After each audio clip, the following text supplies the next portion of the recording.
Hi மக்களே, welcome to viral cinema. நான் உங்க ஜோஷிகா.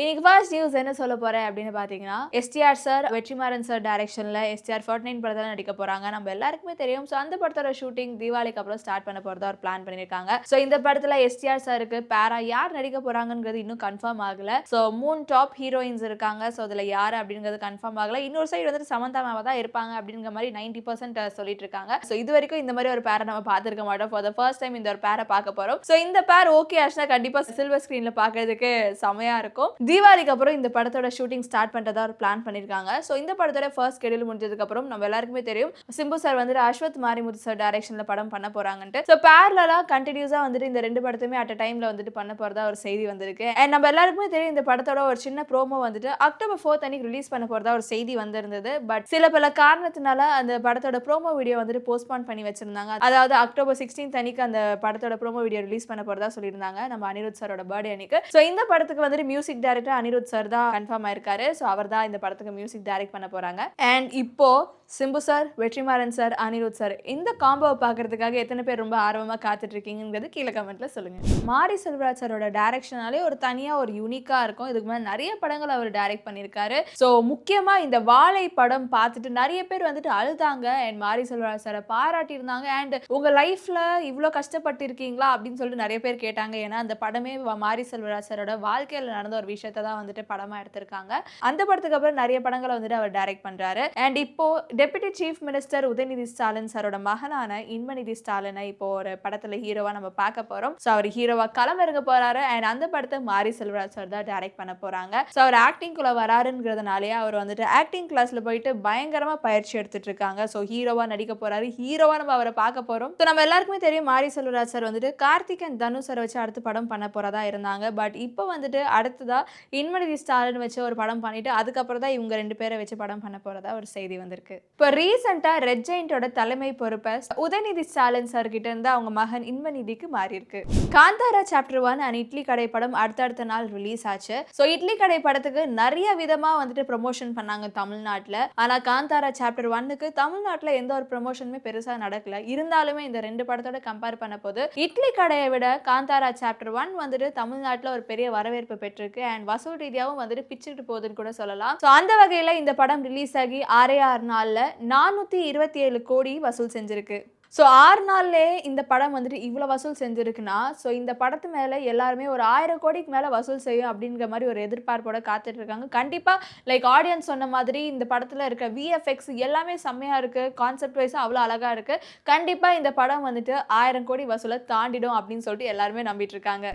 ரீசெண்டாக ஒரு இன்டர்வியூவில் பிரதீப் ரங்கநாதன் சார்கிட்ட கேட்ட ஒரு விஷயம் என்னன்னா, நீங்கள் நடிக்கிறது எல்லாமே வந்துட்டு தனுஷ் சார் ரெசம்பிள் பண்ணுற மாதிரி இருக்குது அப்படின்னு கேட்டிருக்காங்க. அதுக்கு பிரதீப் ரங்கநாதன் சார் என்ன ரிப்ளை பண்ணியிருந்தாங்க, மைட் பி நான் தின்னா இருக்கிறதுனால வேணா உங்களுக்கு அந்த மாதிரி ஃபீல் ஆகலாம். அண்ட் என் ஃபேஸ் கட் வந்துட்டு லைக் அவரை மாதிரி இருக்கிறதுனால மைட் பி உங்களுக்கு ஃபீல் ஆகலாமே தவிர்த்து நான் எந்த வகையிலுமே அவரை பார்த்து லைக் காப்பி பண்ணல. அவரோட ஆக்டிங் ஸ்டைல் நான் எதுவுமே நான் காப்பி பண்ணல. நான் எல்லாமே என் ஓன் ஸ்டைலில் தான் பண்ணிட்டு இருக்கேன். யாருமே அந்த மாதிரி நினைக்காதீங்க அப்படிங்கிற மாதிரி பிரதீப் ரங்கநாதன் சார் சொல்லியிருக்காங்க. அண்ட் அது மட்டும் இல்லாமல் இப்போ அவரோட டியூட் படத்தில் இருந்த ட்ரைலருமே ரிலீஸ் பண்ணியிருக்காங்க. ஸோ யாரெல்லாம் அந்த ட்ரைலர் பார்க்கலையோ கண்டிப்பாக போய் பாருங்க. ஏன்னா இந்த ட்ரைலர் பார்க்க போது ஆல்ரெடி அவர் ஆக்ட் பண்ண லவ் டுடேயா இருக்கட்டும், டிராகன் இந்த ரெண்டு ஃபீல்டுமே வந்துட்டு அந்த படத்தில் எனக்கு கிடைக்குது.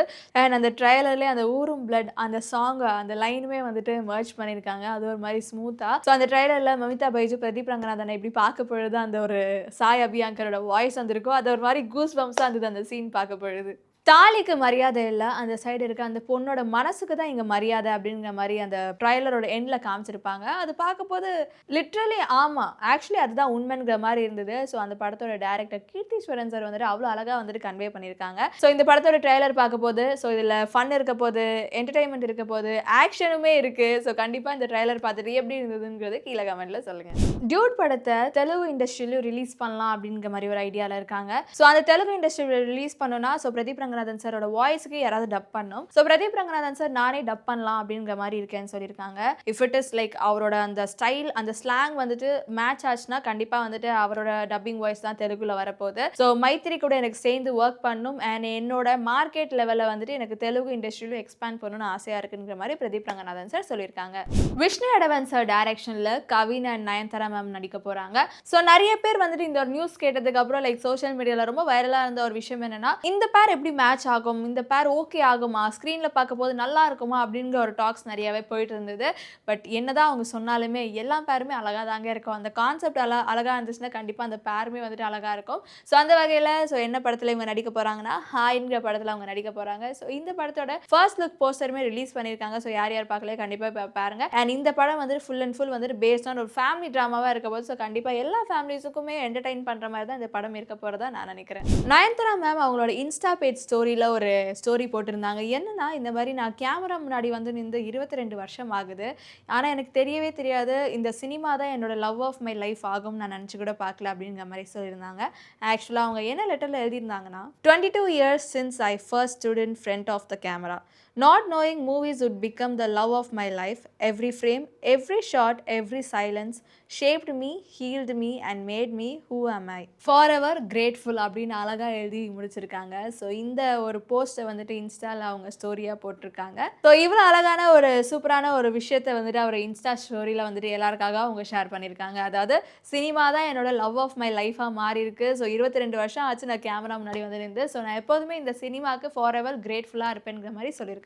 ஸோ நம்ம எல்லாருக்குமே தெரியும் விக்னேஷ் சிவன் சார் டைரக்ஷனில் எல்ஐகே படம் டிசம்பர் 18 அன்னைக்கு ரிலீஸ் ஆக போகுது. ஸோ இந்த படத்தில் பிரதீப் ரங்கநாதன் அண்ட் கிருத்தி ஷெட்டி இந்த படத்தில் நடிச்சிருக்காங்க. ஸோ இந்த படத்தில் வந்து ஆல்ரெடி தீமா தீமா அப்படிங்கிற ஒரு சாங்கை ரிலீஸ் பண்ணியிருந்தாங்க.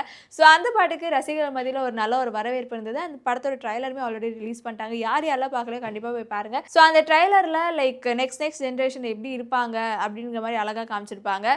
ஸோ எத்தனை ஜென்ரேஷன் என்ன மாறினாலுமே இந்த லவ் அப்படிங்கிற ஒரு விஷயம் மட்டும் மாறாது. அப்படிப்பட்ட ஒரு பையன் தான் பிரதீப் ரங்கநாதன். அதாவது அந்த ஒரு விஷயத்தை நம்புறவர் தான் பிரதீப் ரங்கநாதன் அப்படிங்கிற மாதிரி அந்த ட்ரைலரில் காமிச்சிருப்பாங்க.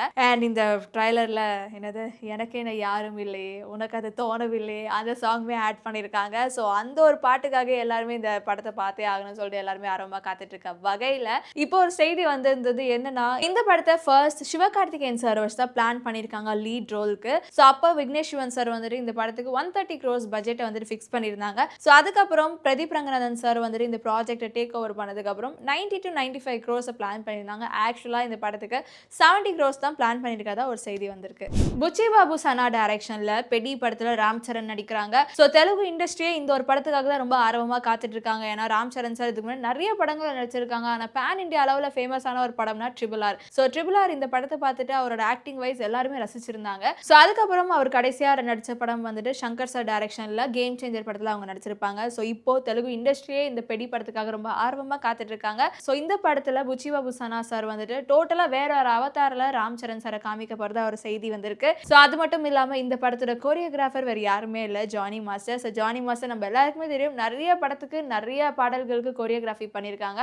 ஸோ கோரியோகிராஃபினா சிம்பிள் சும்மா கிடையாது. அவரோட ஸ்டெப்ஸ் எல்லாமே வந்துட்டு யூனிக்காக இருக்கும். ஃபார் எக்ஸாம்பிளுக்கு சொல்லணும்னா காவாலை பாட்டு, ரஞ்சிதமே, அப்புறம் டாக்டர் படத்தில் வந்து செல்லம்மா செல்லம்மா. ஸோ இந்த மாதிரி நிறைய பாடல்களுக்கு ஒரு யூனிக் ஸ்டெப்ஸ் அவர் கொடுத்துருக்காரு. அண்ட் இந்த படத்தோட ஃபர்ஸ்ட் ஷெடியூல் முடிஞ்சிட்டு செகண்ட் ஷெடியூல் வந்துட்டு பூனேல வச்சிருக்காங்க. ஸோ பூனேல இன்னிலேருந்து அந்த ஷூட்டிங் ஆரம்பிக்குது.